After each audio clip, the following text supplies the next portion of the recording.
nhiều khi anh mong được một lần nói ra hết tất cả thay vì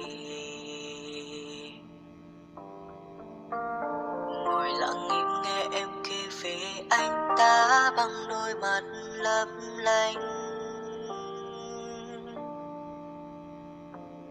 Đôi lúc em tránh ánh mắt của anh, vì dường như lúc nào em cũng hiểu thấu lòng anh.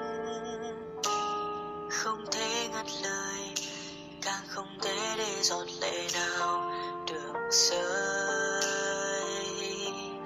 nên anh lùi bước về sau để thấy em rõ hơn, để có thể ngắm em từ xa âu yếm hơn.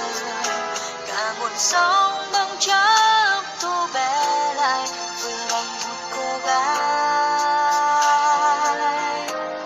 Hay anh vẫn sẽ lặng lẽ kế bên, dù không nắm tay nhưng đường chung mãi mãi. Và từ thấy ánh mắt anh hồn nhiên đến anh.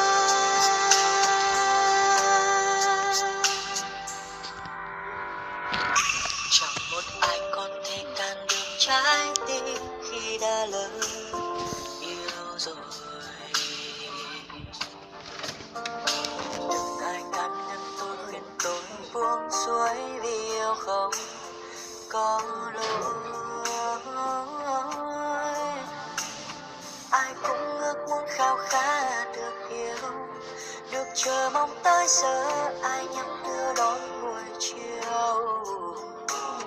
Mỗi sáng thức dậy được ngắm một người nằm cạnh ngủ say,